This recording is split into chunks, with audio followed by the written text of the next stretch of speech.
کے چل. تو نے کہا اللہ اتنے شراب تو بغیر کاروبار ہی نہیں چلتا, میں کدے جاؤں.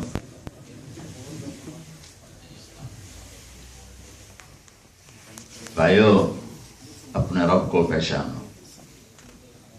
اگر رب کو پہچانا ہوتا کوئی مسلمان دھوکہ نہ دیتا, فراڈ نہ کرتا, فریب نہ کرتا, حرام نہ کماتا, جھوٹ نہ بولتا. رب تو اللہ ہے, رزق تو آسمانوں سے آتا ہے. وَفِي السَّمَاءِ رِزْقُكُمْ وَمَا تُوعَدُونَ. اور اللہ تعالیٰ فرماتا ہے ابن آدم خلقت السماوات والارض ولم اعی بخلقہن افیعینی رغیف عیشا اسوقہ الیک. میرے بندے اے ویکھتا صحیح اڈا آسمان تے ایڈی دھرتی بنائی تے میں کوئی نہیں تھکیا, تینوں روٹی کھوا کے تھک جاواں گا. تیرا وجود کتنا ہے؟ 5 فٹ. میں زمین آسمان بنا کے نہیں تھکا, تمہیں روٹی کھلا کے تھک جاؤں گا. میرا بندہ بن کے چل, میرے حکم کا پابند بن کے چل. لا الہ الا اللہ, ہر چیز پہ لا کر دے. ساری کائنات پہ لا کی تلوار چلا اور اللہ کے آگے سر کو جھکا دے.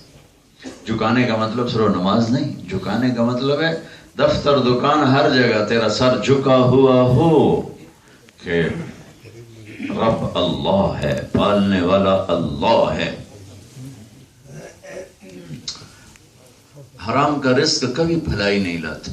اگر اللہ جاگ رہا ہے تو حرام کا رزق کبھی بھلائی نہیں لاتا, وہ تو نیند سے پاک ہے.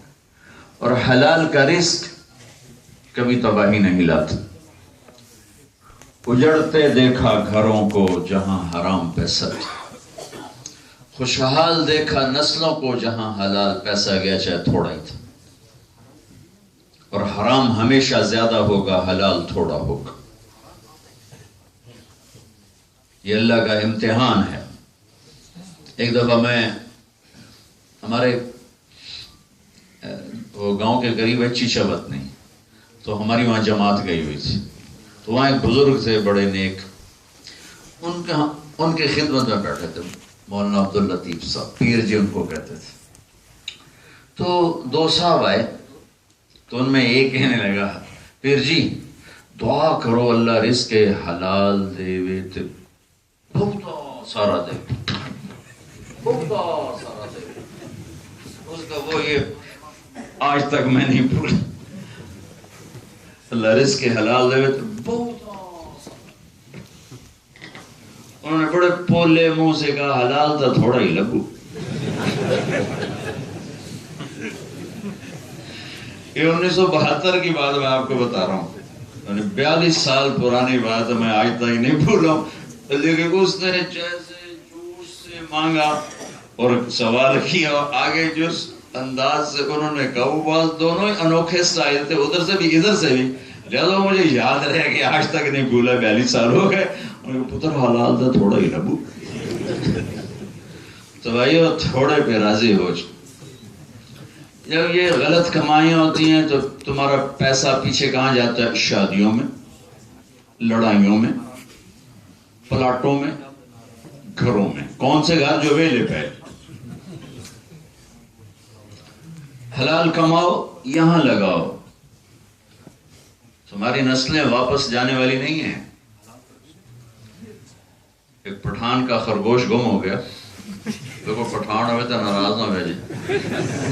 ایک پٹھان کا خرگوش گم ہو گیا تو لوگوں نے افسوس کیا, خان صاحب آپ کا تو خرگوش گم ہو گیا. ان کا خوجا کوئی بات نہیں ہے, ہم نے اس کو نسوار کھلایا ہوا ہے, جب نشہ ٹوٹے گا ہمارے پاس آئے گا. تم سب کو ہالینڈ کی نسوار لگی, تم لوڈ شیڈنگ میں جاؤ گے واپس. ظلم بھرے دیس, فراڈ بھرے دیس, تم کتنے امن میں ہو یہاں. تو یہاں کے لوگوں کو دھوکہ نہ دو. اللہ کو رب مانا ہے تو دھوکہ نہ دو. پیپر کے لیے کسی لڑکی کے ساتھ چیٹنگ نہ کرو. اللہ کے دین کو بدنام نہ کرو. ٹیکس بچانے کے لیے جھوٹ مت بولو. یہ لوگ تم پہ خرچ کرتے ہیں, جو تم سے لیتے ہیں تمہیں پہ لوٹاتے ہیں. یا تو ہمارے ملکوں کی طرح ہوتا نا کہ تم سے لے کر جیب میں ڈال لیتے. یہ تو تم سے لیتے ہیں تو تمہیں واپس کرتے ہیں، تو ان کے ساتھ یہ بددیانتی نہ کرو، اللہ کو رب مان کے کرو، پیچھے جائیدادیں نہ بناؤ۔ اگر واپس جانا ہے تو الگ بات ہے، لیکن میں نہیں ویکھیا کسی نے پیچھے جانے بھائی 2-4 سال لا کے واپس چلے جاؤں گے، وہ اللہ کے فضل نال اتھے ہی دی قبر بنی ہوندی۔ رہو یہیں رہو، دائی بن کے رہو، مسلمان بن کے رہو، تاکہ یہاں روشنی پھیلاؤ۔ میں اس حق میں نہیں کہ میں کہوں بھائی واپس چلے جاؤ، میں کہتا ہوں یہاں رہو، اچھے مسلمان بن کے رہو۔ کل ہی وہاں بیلجیم میں ایک ازبک لڑکی تھی، تو اس کو سیالکوٹ کا ایک نوجوان لے کر آیا، کہا یہ کلمہ پڑھنا چاہتی ہے اور آپ کے ہاتھ پہ پڑھنا چاہتی کہ میں نے اس کے آپ کے بیانات سنائے ہیں ترجمہ کر کے، تو وہ کہتی میں نے اس کے ہاتھ کلمہ پڑھنا۔ تو میں نے اس کو کلمہ پڑھایا، پھر میں نے اس سے پوچھا کہ تو مسلمان کس وجہ سے ہو رہی؟ کہنے لگی اس کے اخلاق سے متاثر ہو کر ہو رہی۔ تو وہ بچہ ہی تھا، کوئی زیادہ عمر کا نہیں تھا، نوجوان 26-27 سال اس کی عمر ہوگی، تو میں اس کے اخلاق سے متاثر ہو کے میں کلمہ پڑھ رہی ہوں۔ تو تم یہاں ایمانی اخلاق کے ساتھ رہو، اللہ کو رب مان کے رہو، کوئی حرام چیز نہ بیچو نہ خریدو، اور کوئی جھوٹ نہ بولو۔ میرے نبی نے فرمایا میرا امتی ہر گناہ کر سکتا ہے، لیکن نہ جھوٹ بول سکتا ہے نہ دھوکہ دے سکتا ہے۔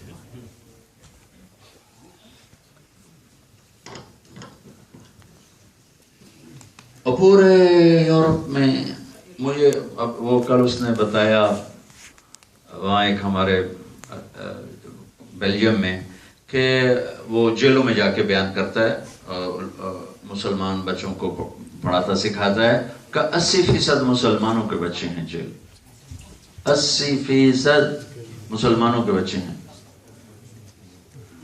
تو بھائیو، لا الہ الا اللہ کا پیغام ہے کہ رب اللہ ہے، معبود اللہ ہے، اللہ معبود ہے تو نماز کا وقت جھکو اس کے سامنے، اور اللہ رب ہے تو اپنے بازار میں لا الہ الا اللہ کو سچ کر دکھاؤ،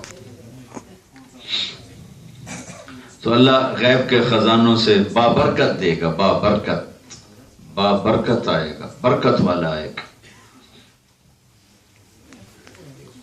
تو مسلمان، میرے نبی نے کتنے جلال سے فرمایا، جس نے دھوکہ دیا میری امت میں سے نہیں ہے، من غش فلیس منا، جس نے دھوکہ دیا میری امت میں سے نہیں ہے۔ لا الہ الا اللہ، اللہ رب پالنے والا اللہ۔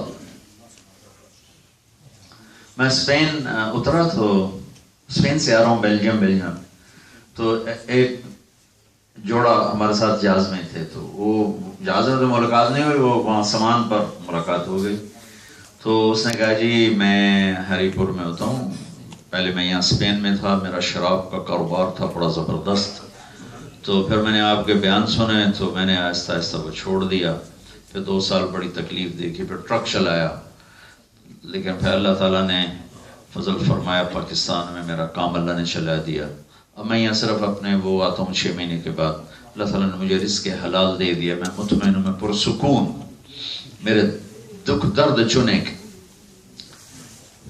کانٹوں بھرا لقمہ کھاؤ گے تو اٹک جائے گا حلق، ایسی جو اللہ کی نافرمانی کے ساتھ آدمی بناتا ہے وہ کانٹوں بھرا ہوا ہے، وہ اٹکے گا کہیں نہ کہیں جا کر۔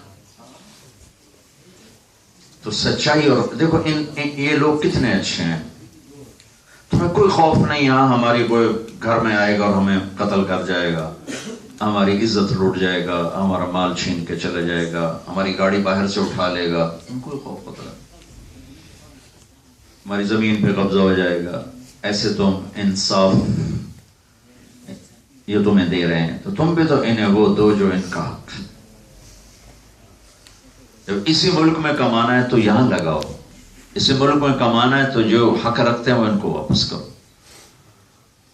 جھوٹ ممکن ہے کوئی کہتا ہو کہ ٹیکس بچانے کے لیے جھوٹ بولنا جائز ہے، میں کہتا ہوں ساری کائنات قربان کر دو سچ کے اوپر، ایک سچے بول کی قیمت 7 زمین سے زیادہ ہے، ایک سچے بول کی قیمت ہمالیہ پہاڑ سونے کا بن جائے اس سے زیادہ ہے، ایک سچے بول کی قیمت سمندروں میں ہیرے جواہرات بھر جائیں تو اس سے زیادہ ہے۔ سچائی انسان کے ماتھے کا جھومر ہے، سر کا تاج ہے، گلے کا ہار ہے،